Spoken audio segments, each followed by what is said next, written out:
Fala, peregrinos, e aí, tudo bem? Prazer, meu nome é Jefferson.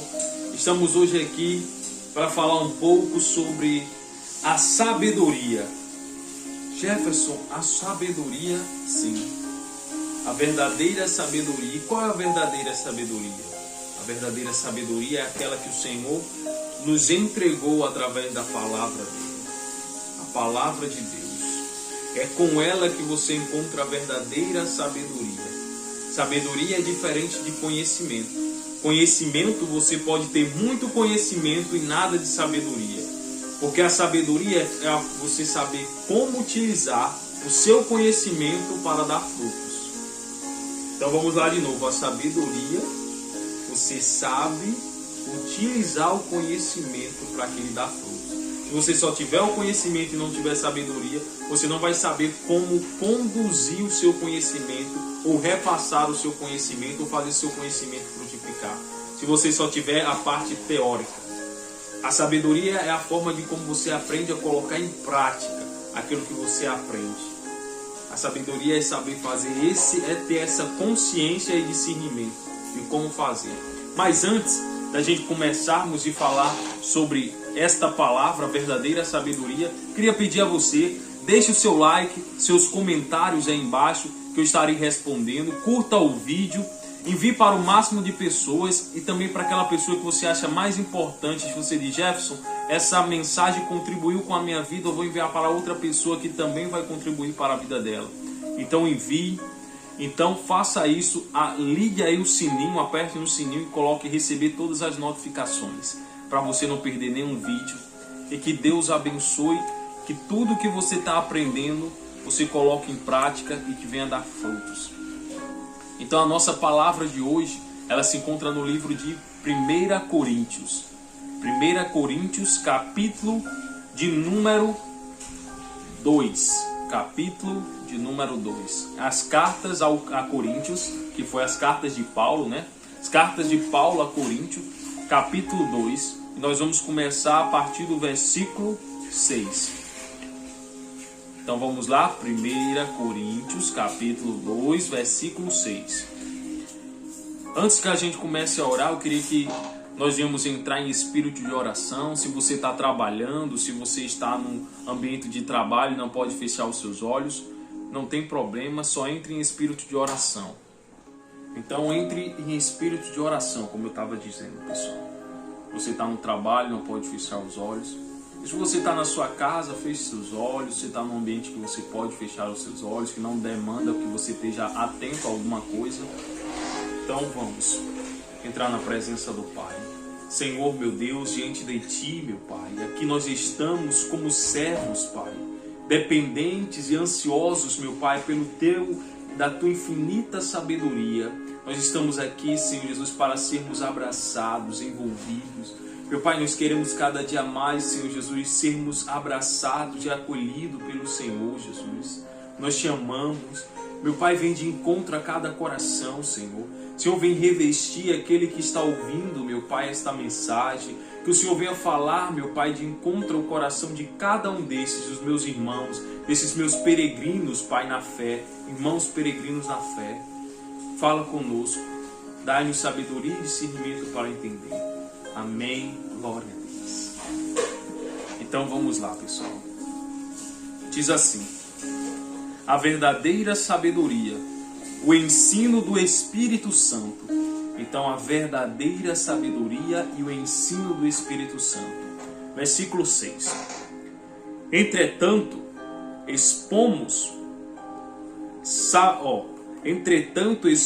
sabedoria entre os experimentados, não porém a sabedoria deste século, nem dos poderes desta época, que se reduzem a nada. Peraí, Jesus, eu não consegui compreender. Deus está dizendo que a sabedoria dele não é a sabedoria desse século, não é a sabedoria dessa época. Então qual sabedoria é essa? Vamos ler novamente. Entretanto, porém, todavia, expomos a sabedoria entre os experimentados. Nós expomos a sabedoria entre aqueles que já são experimentados. Experimentados do que, Jefferson? Aqueles que já tiveram um contato, um primeiro contato no ouvir falar sobre Deus. Então ele disse aqui que eles expõem a sabedoria a essas pessoas que já tiveram um primeiro contato. Por mais que não conheceram a Deus, mas já ouviram falar de Deus, já ouviram falar do Senhor Jesus. E ele diz mais, não, porém, com a sabedoria deste século. Ele está dizendo, não é aquela sabedoria que você aprendeu através da sua prática, do seu convívio. Porque você adquire também sabedoria através dos seus erros e acertos, que chama-se a sabedoria prática, aquela sabedoria que você aprende com a experiência, a sabedoria ou conhecimento ou experiência de vida. Quando você vai derrubar uma árvore, se você derruba uma árvore uma vez, você entende como é que a árvore cai. Na segunda vez você já entende como é melhor que corta aquela árvore. Na terceira vez você já sabe como corta a árvore, você já sabe como ela vai cair, dependendo do seu corte. Então, essas são sabedorias que você adquire através da experiência. Mas aqui o Senhor Jesus não está falando sobre essa sabedoria. Ele está falando sobre a sabedoria verdadeira, aquela que está superior a essa, que não é deste século. Então ele continua aqui dizendo, essa sabedoria não é deste século, nem a dos poderes e nem dos poderes desta época. E quais são os poderes dessa época, Jefferson? Nós temos os poderes dessa época que podemos dizer tecnologia, Wi-Fi, internet, conexão Bluetooth, telefones sem fio, videochamada, WhatsApp, que antes você precisava mandar uma mensagem através de carta, hoje você manda no seu telefone, a mensagem chega na mesma hora, no mesmo segundo. Então, ele está dizendo, não é essa sabedoria que eu estou falando para você, não é essa sabedoria do conhecimento de novas tecnologias, não estou falando sobre essa sabedoria de você saber enviar um vídeo, de você poder entrar num Zoom e falar com várias pessoas em qualquer lugar do mundo. Eu não estou ainda falando sobre essa sabedoria, eu estou falando de uma que excede a essa sabedoria, esses conhecimentos, porque esses conhecimentos adquiridos ainda não é isso que eu estou falando. Então ele disse, nem dos poderes desta época, que reduz a nada. Ele está dizendo, comparado à sabedoria divina, todo esse conhecimento não é nada. Jefferson, não é nada, não é nada. É como se fosse uma brincadeira de criança perante a sabedoria divina. O conhecimento que temos hoje não é nada comparado à infinita sabedoria e glória do nosso Rei. Então ele fala, versículo 7, mas falamos a sabedoria de Deus. Então ele já aqui começou a pontuar. Ele disse o que não era, ele disse, o que eu estou falando para vocês não é conhecimento, não é sabedoria do mundo e não é experiência de vida. Eu estou falando sobre a sabedoria de Deus. Mas falamos a sabedoria de Deus em mistério, outrora oculto, a qual Deus preordenou desde a eternidade para a nossa glória. Então ele está falando, eu estou falando da sabedoria que era antigamente oculta. Jefferson, e a palavra de Deus, ela era oculta? Sim. Antigamente a palavra de Deus ela não era compreendida por qualquer pessoa. Por quê, Jefferson? Porque primeiro a palavra de Deus ela não estava em todas as línguas. Ela estava em pequenos trechos e escritas em papiros, no hebraico, no aramaico, depois veio para o latim. Mas até aí a palavra de Deus ela ainda não era compreendida por completo. Ela não era exposta, interpretada por completo. Aí você pergunta por quê? Então, versículo repetindo aqui novamente. Mas falamos a sabedoria de Deus em mistério, outrora oculto, a qual Deus preordenou desde a eternidade para a nossa glória. Então eu estava dizendo, antigamente a palavra de Deus ela não conseguia alcançar a todos como hoje alcança. A Bíblia é o livro mais vendido na terra. Jefferson, é o livro mais vendido, é o livro mais vendido em todo o tempo e toda a história. É o livro que permanece perene em todo o tempo. A Bíblia, ela permanece perene. Ela é de longo prazo. Ela tem vivido guerras, passou por chamada peste negra, passou pelo chamado século perdido e mesmo assim continua. Ela passou por todos os eventos cataclísmicos e ainda assim hoje ela existe. Então isso é uma prova de que essa palavra ela é verdadeira. Ela conseguiu resistir à história. Ela não se perdeu no tempo. Quantos são aqueles conteúdos, histórias, livros que se perderam no tempo? Que você, quando era mais novo, lia e que hoje já não é mais validado, que mudou, que a ciência descobriu coisas novas. Mas a Bíblia, ela é perene, ela é nova todos os dias. Por quê, Gerson? Porque Deus tornou a palavra de Deus, como ele falou, que ela é algo viva, ela se renova todos os dias. Então o Senhor disse que trouxe a revelar essa sabedoria ao mundo, antes oculta, mas hoje revelada para nosso ser e para a glorificação do nome dele. Então diz aqui no final, no versículo 7, desde a eternidade para a nossa glória. Ele diz que isso também é para a nossa glória, para nosso júbilo, para a nossa alegria, que essa palavra veio a ser revelada. Versículo 8. Sabedoria essa que nenhum dos poderes deste século conheceu. Então ele está dizendo, os poderes desse século, o conhecimento que tem nesse século, que você já acha que é avassalador, que você consegue falar com a pessoa do outro lado do mundo, todos esses poderes, ele ainda não se compara à glória do Senhor, à sabedoria de Deus. Ele diz, a sabedoria é essa que nenhum dos poderes desses séculos conheceu. Ele diz que ainda assim, muitos que ainda vivem nesses séculos nem chegou a conhecer tamanha sabedoria. E Jefferson, mas a palavra de Deus não está liberada a todos, mas nem todos querem. Esse é o problema. A palavra de Deus está para todos, mas nem todos querem ouvir a palavra. É a mesma coisa. Não tem como uma pessoa ajudar uma pessoa que não quer ser ajudada.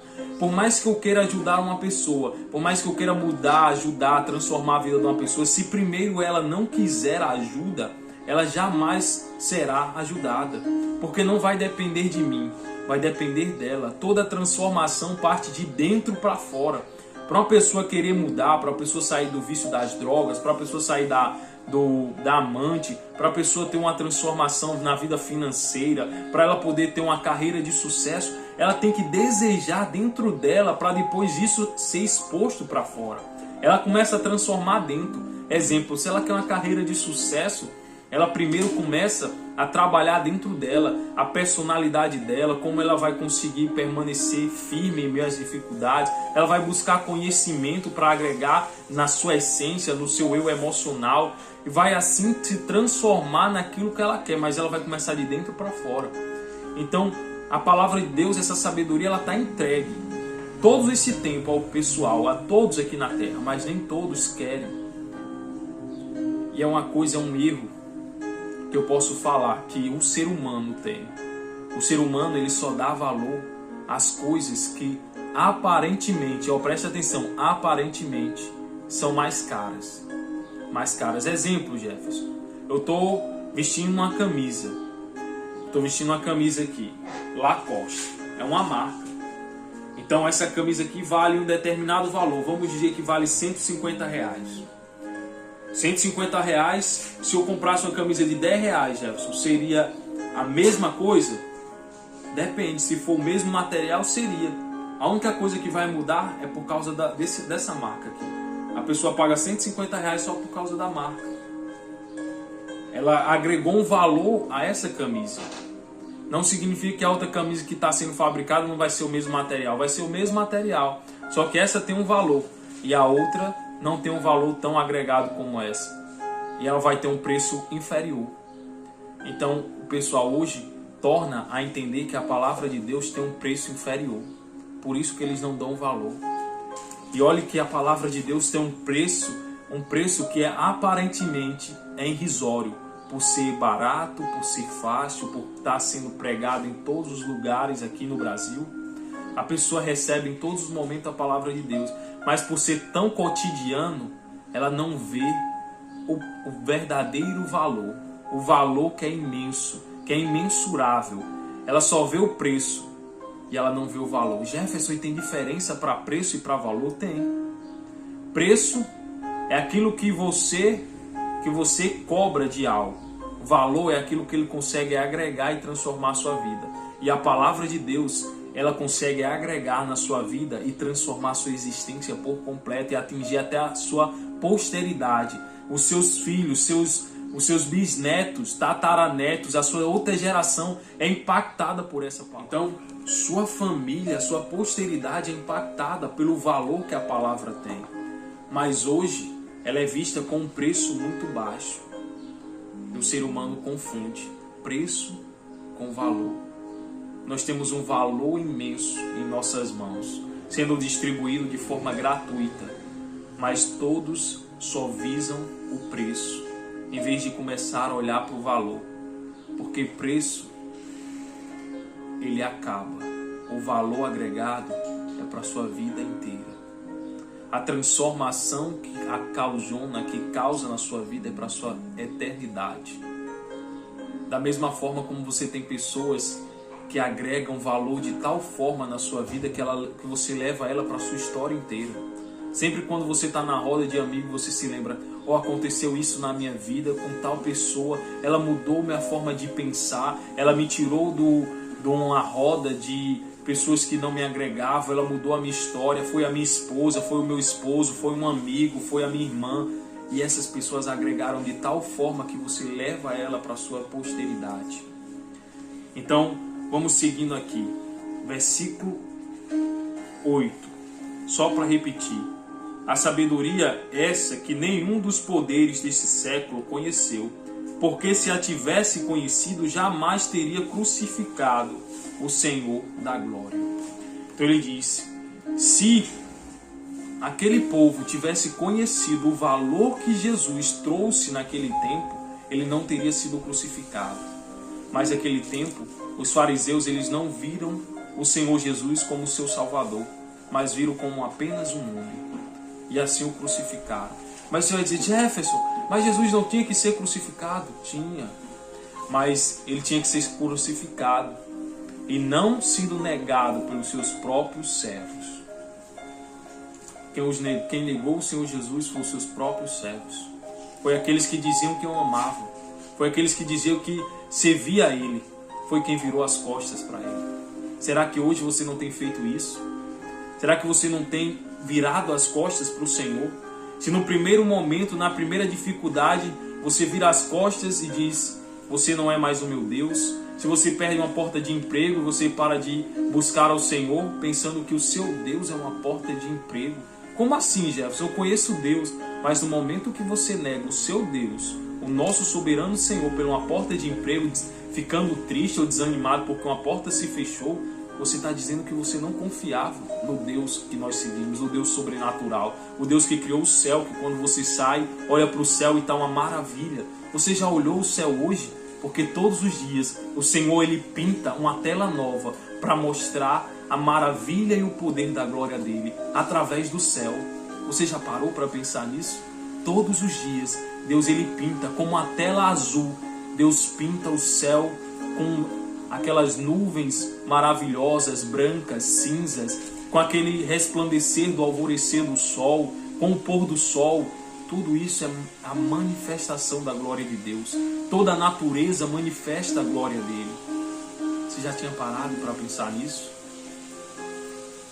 Então, depois você comece a olhar as estrelas.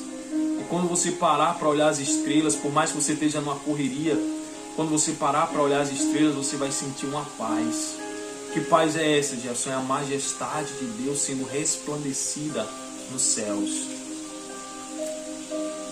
E a sua essência vai sentir a glória de Deus, que é o seu espírito, que é a sua consciência. Então, versículo 9. Mas, como está escrito, nem olhos viram, nem ouvidos ouviram, nem jamais penetrou em coração humano o que Deus tem preparado para aquele que o ama. Jamais penetrou mente humana. Jefferson, então se não penetrou mente humana, então ainda ninguém conseguiu entender o que Deus tem preparado? Não. As pessoas conseguem conjecturar, as pessoas conseguem imaginar. Tenta refletir ou tenta trazer um pouco do que a gente conhece e tenta comparar o que Deus ele tem para nos entregar. A gente compara como o ouro, como o rubi, como o diamante, como coisas preciosas que a gente conhece. Mas ele disse que vai além disso, o que ele tem preparado para mim e para você. Deus ele tem preparado tantas coisas boas. Aí você diz, Jefferson, esse Deus tem preparado tantas coisas boas e eu nem cheguei a conhecer. Então a oportunidade é agora. A oportunidade é hoje. Você vai receber Ele. É só você orar e dizer, Senhor, eu te aceito como meu único e suficiente Salvador. E Deus ele vai te receber. Eu te digo uma coisa. Vale a pena. Eu não te digo que vai ser fácil. Porque não existe nada fácil, pessoal. Não existe, pessoal, nada fácil. Eu não sou hipócrita de dizer a você que servir a Deus é algo fácil. Não é. Não é. Tem muita gente que abre a boca para dizer é fácil. Não é. Não é. Porque primeiro você vai abrir mão das suas vontades. Eu vou te dizer uma coisa.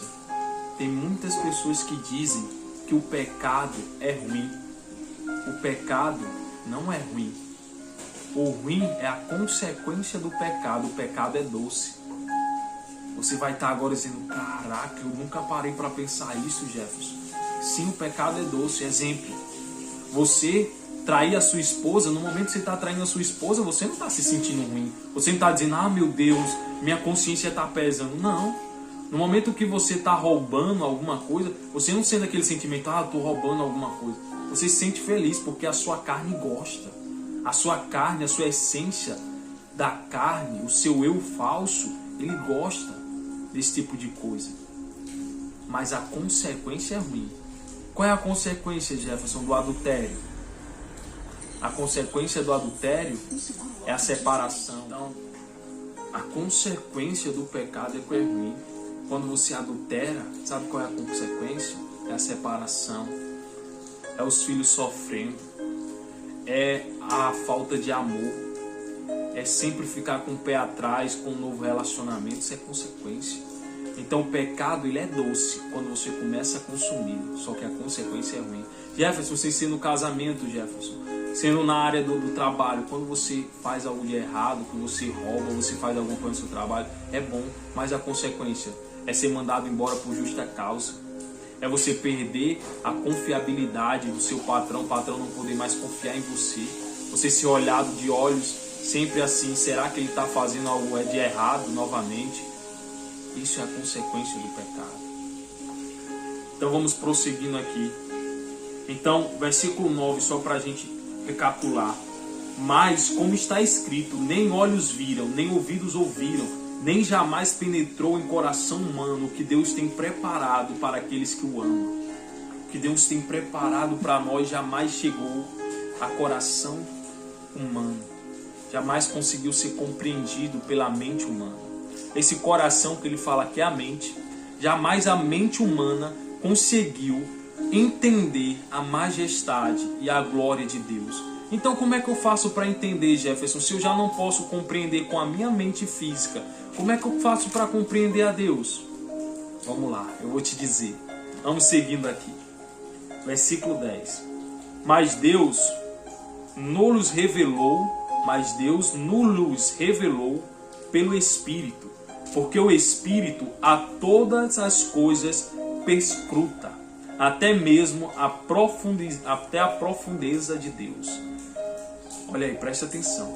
Então quem nos revela, quem nos faz entender é a nossa consciência. Consciência não é a mesma coisa que mente? Não. A sua mente é uma coisa. A sua mente é aquilo que você formou.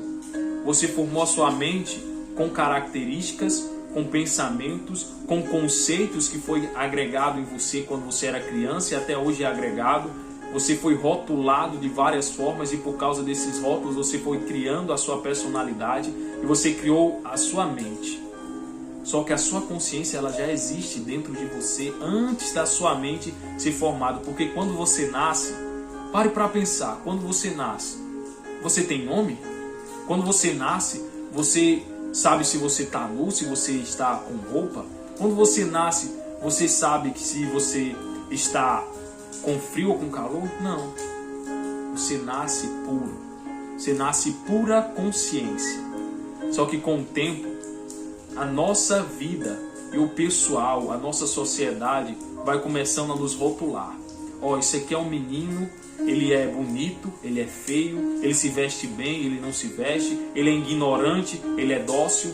Essa é uma menina, ela tem olhos feios, ela tem olhos bonitos, ela é educada, ela não é educada, ela é obediente, ela não é obediente. Isso tudo, pessoal, é rotulação. E com essa rotulação você vai criando uma personalidade. Você vai criando o seu chamado, a sua mente. E através da sua mente é que você começa a interpretar as coisas que chegam até você. Exemplo, se você teve uma criação num ambiente militar, você vai ser treinado a poder permanecer e ter uma personalidade dura. Se você foi criado num ambiente que as pessoas são mais tranquilas, você vai ter uma personalidade mais tranquila. Mas isso não impede você de modificar a sua personalidade, porque a sua mente, quem controla a sua mente é você. Mas muitas pessoas são controladas pela sua mente. Vamos seguindo, depois eu falo um pouco mais sobre isso, mas para não perder aqui o raciocínio. Versículo 10. Mas Deus nos revelou pelo Espírito, porque o Espírito a todas as coisas perscruta. O que é perscruta, Jefferson? Ele entende, ele examina, ele conhece. Então todas as coisas é perscrutadas, é conhecida o Espírito. Então você tem um Espírito aí dentro. Dentro de você tem um Espírito, que é a chamada consciência. Então essa consciência não é mente, não é o seu pensamento. Consciência é o ser que sempre existiu e vai existir dentro de você. É a essência divina que foi colocada quando você nasceu. No primeiro suspiro de vida, você já tinha a consciência. Então o Espírito ele perscruta, ele conhece até mesmo as profundezas de Deus. Porque qual homem sabe as coisas do homem, senão o seu próprio Espírito? Porque qual dos homens sabe as coisas dos homens, senão o seu próprio Espírito? Ele está dizendo aqui, anteriormente a gente falou sobre o Espírito de Deus, o Espírito Santo. Aqui no versículo 11 nós estamos falando sobre o Espírito do homem, o Espírito normal. Então ele diz, quem mais nos conhecerá senão a nós mesmos? Por isso que até Sócrates disse, conheça-te a ti mesmo e dominarás os poderes dos deuses. Sócrates disse isso. O que é que ele quis dizer isso, Jefferson? No momento que você conhece a ti mesmo, você ganha a autoridade e o poder de saber utilizar a tua essência e controlar a sua mente para criar as coisas do invisível. Então por isso que ele está dizendo aqui no versículo 11, porque qual homem sabe as coisas do homem? Você sabe o que passa na sua cabeça, você sabe o que acontece na sua vida, você sabe o que você fez de errado e o que você não fez. Você conhece a ti mesmo. Muita gente ela não para pensar, mas ela conhece a si mesma. Ela só não para poder ver isso. Ela só vive no automático. É vivendo no automático. É aquela pessoa que acorda, trabalha, dorme, come, acorda, trabalha, dorme, come, acorda, trabalha, só faz isso. Ela vive no automático. Então, ela não consegue parar para poder pensar no que ela está fazendo. Ela só vai vivendo, empurrando com a barriga. Mas ela pode conhecer ela mesma. Se ela parar agora e começar a pensar, o que é que eu faço? Por que eu acordo? Por que eu trabalho ali? Eu gosto de trabalhar naquele local? Você começa a se perguntar e você vai começar a entender o que é a sua mente e qual é a sua consciência. Então vamos lá. Senão o seu próprio Espírito, que nela está. Aí continuando, versículo 11. Assim também as coisas de Deus ninguém a conhece, senão o Espírito de Deus. Então, só tem como você conhecer as coisas de Deus através do Espírito Santo. você recebendo o Espírito Santo, não é algo que você consegue compreender com a mente. Como, Jefferson? Através de conhecimentos intelectuais, através de uma faculdade, através de experiências. Você conhece a Deus através da sua entrega, da sua busca. E tem várias formas de você se aproximar de Deus. Através da meditação é uma forma, através da oração, que é a forma mais correta. Mas tem outras formas de alcançar a Deus. Mas a forma mais correta e mais rápida é a oração. É você fechar os seus olhos e orar e falar com Deus. Jefferson, mas eu vou estar falando para ninguém? Não é que você vai estar falando para ninguém. Se você for olhar para essa forma, você estará sim falando para ninguém. Mas Deus, Ele não tem forma. O nosso Deus, Ele é sem forma. Ele é sobrenatural. Você só começa a compreender isso quando você começa a entender que sua mente não consegue absorver esse conhecimento através da mente, mas sim através do Espírito. Então vamos seguindo. Versículo 12. Ora, nós não temos recebido o Espírito do mundo, e sim o Espírito que vem de Deus, para que conheçamos o que... Nós não recebemos o Espírito do mundo. Você não recebeu o Espírito do mundo. No momento que você aceita a Deus, você não tem mais o Espírito do mundo. Mas sim você tem um Espírito que vem de Deus, para conhecermos o que Deus nos foi dado gratuitamente.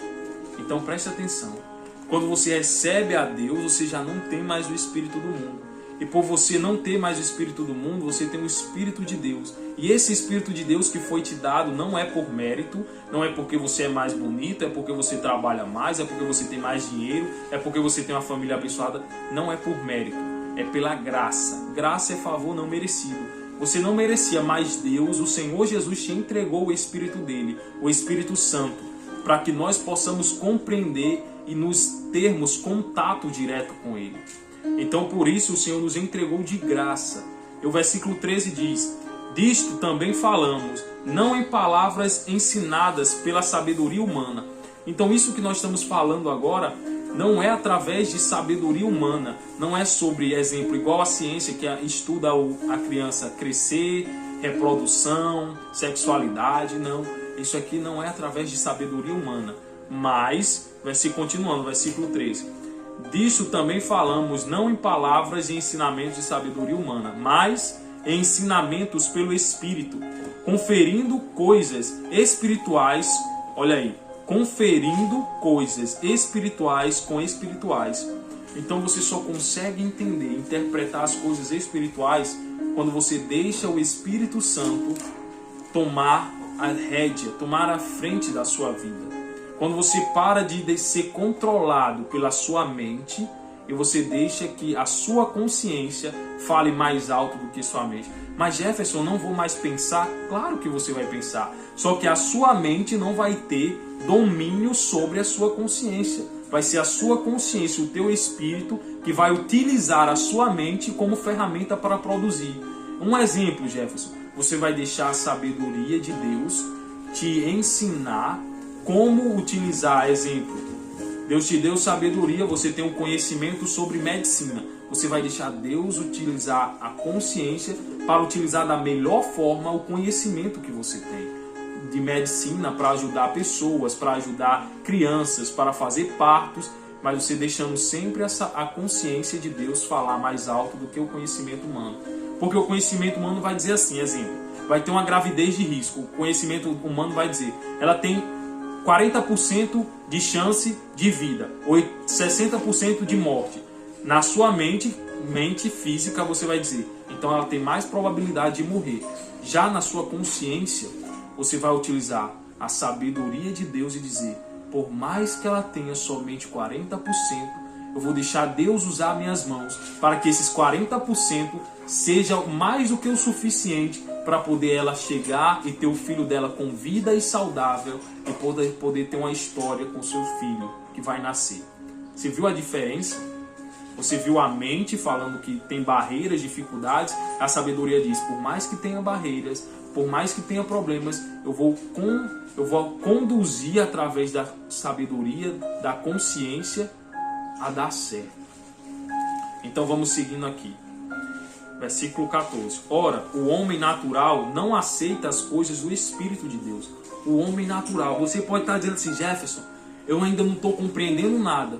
É porque quem está falando mais alto não é o seu espírito. E como é que eu faço, Jefferson? Eu quero fazer, eu quero compreender.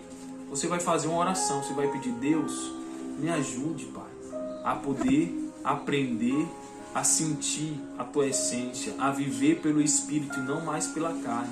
Você vai pedir a Deus e Deus vai conceder isso a você. Porque ele diz aqui no versículo 14, ora, o homem natural não aceita as coisas do Espírito de Deus. O homem natural, ele quer compreender somente o que é palpável, o que é analítico. O homem natural que vive através da mente e não da consciência, ele sempre vai ver quantos por cento eu tenho de acertar, quantos por cento eu tenho de errar, quantos por cento tem para dar certo, quantos por cento tem para dar errado. Se tiver 1% para dar certo, o cara vai dizer é impossível. Se for um cara que vive através da consciência e que vive a sabedoria de Deus, ele vai dizer, eu tenho 1% e eu só preciso de 1% para manifestar a glória de Deus e conseguir, através do meu conhecimento, isso que Deus tem preparado. Então, ele utilizou a consciência dele, utilizou a mente dele como ferramenta para poder manifestar a glória de Deus. Então, vamos seguindo aqui. Versículo 14. Ora, o homem natural não aceita as coisas do Espírito de Deus, porque lhe são loucuras. Então você vai dizer, Jefferson, isso é loucura, você querer dizer para mim que 1% de chance de vida, 1% de certeza que vai dar certo, eu vou confiar em 1%, Jefferson? Então para você isso parece loucura. Mas quantas pessoas tinham 1% de chance de vencer um câncer e foram curadas? Quantas pessoas que tinham 1% de chance de poder voltar a andar e voltaram a andar? Elas manifestaram a consciência, elas manifestaram o Espírito de Deus nelas, o Espírito Santo. Elas deixaram falar mais alto a presença de Deus e ela trouxe o impossível à realidade. Como, Jefferson? Deixando a consciência controlar e utilizar a mente como ferramenta. Jefferson, eu tenho essa consciência? Eu tenho, você tem. Por mais que você não esteja ouvindo ela, mas ela está aí dentro da sua mente, lá dentro. Ela está sempre falando e tentando orientar, isso aí que a sua mente está falando está errado. Faz assim vai dar certo. A consciência é aquela que está aí dentro e você muitas vezes acala para poder deixar a mente falar e falar e falar. A mente sempre vai falar e quando ela fala, ela sempre vai pesar uma coisa boa, uma coisa ruim. Ela sempre vai pesar no sentido de dizer assim, eu não posso deixar que isso aconteça. A mente sempre vai ter medo. A mente sempre vai alimentar o medo. A consciência não. A consciência ela é plena. Ela não vive à base de medo. Ela não está aprisionada a sentimentos. A consciência ela não está aprisionada a sentimentos, a perspectivas físicas. Ela é além disso. Ela é para além disso. Ela é para além da sua mente. Ela é para além da sua mentalidade, da parte física. Ela vai para além disso, a consciência. Então, seguindo aí, pessoal. Porque eles são loucuras. Então, a sabedoria de Deus, o compreender de Deus é loucura para aquela pessoa que vive na mente, na carne. E não pode entendê-las, porque elas se discernem espiritualmente. Então, Jefferson, eu só posso compreender isso através do Espírito. Porém, o homem espiritual julga todas as coisas, mas ele mesmo não é julgado por nenhuma. Então, a pessoa que vive no Espírito, ele consegue discernir todas as coisas, mas as outras coisas não influenciam a vida, a característica dele. Pelo contrário, ele influencia o mundo ao seu redor e não é influenciado pelo mundo. Vamos de novo, ele influencia o mundo ao seu redor através da consciência espiritual, da essência de Deus, e não é influenciado pelo mundo. E quando é que eu sou influenciado pelo mundo? É quando você vai e vive uma vida de luxo só porque os seus colegas vivem uma vida de luxo e que você não pode ter essa vida. É você tentar ter algo que você não tem. Você tá sendo moldado pelo mundo. E você não está modificando o mundo. O mundo está te modificando. Está modificando você. Você veste uma roupa que você não se sente bem, mas você se veste aquela roupa só para poder passar um status para uma pessoa, para mostrar que você está bem, mas você está tentando viver uma coisa que não é sua. Você está vendo que o mundo é que está fazendo você ser influenciado e julgado por ele? Mas o versículo 15 diz assim: porém o homem espiritual julga todas as coisas. Ele julga todas as coisas, mas ele mesmo não é julgado por nenhuma delas. A pessoa que vive no Espírito, ele que influencia, ele que transforma o ambiente. Então, seguindo para terminarmos, versículo 16: pois quem conheceu a mente do Senhor, que possa instruir. Então ele pergunta, ele termina aqui, o salmista, Paulo, ele diz: quem conheceu a mente do Senhor, para que possa instruir? Quem foi que ensinou a Deus? Nós, porém, temos a mente de Cristo. Então ele está dizendo: você está vendo com tamanha grandeza de Deus a sabedoria do Senhor? E quem foi que ensinou ele? Mas entenda, por mais que você não compreenda quem ensinou ele, você tem a mesma mentalidade de Deus. Só basta você deixar o Espírito de Deus falar mais alto, a sua consciência falar mais alto do que sua mente. Amém? Então essa era a palavra de Deus que Ele tinha para nós hoje, pessoal. Vamos fazer uma oração, pedir para o Senhor Jesus nos fazermos praticar e nos ensinar a viver na consciência. Senhor Jesus, meu Pai, nos ensina, Pai, a viver através da consciência e transformar o mundo ao nosso redor através, meu Pai, da consciência, utilizando a nossa consciência, meu Pai, para, Senhor Jesus, além, Senhor Jesus, daquilo que nós já vivemos, e assim utilizar a nossa mente como ferramenta para a manifestação da Tua glória aqui na terra. Graças nós te damos por tudo. Abençoa os meus irmãos, aonde quer que eles estejam, meus peregrinos na fé, e que eles vão ser revestidos, ó Pai, neste momento com fortalecimento, meu Pai, com edificação espiritual, com discernimento, com sabedoria, com renovo. Aquele que estava cansado venha ser restaurado, em nome do Pai, do Filho e do Espírito Santo. Amém.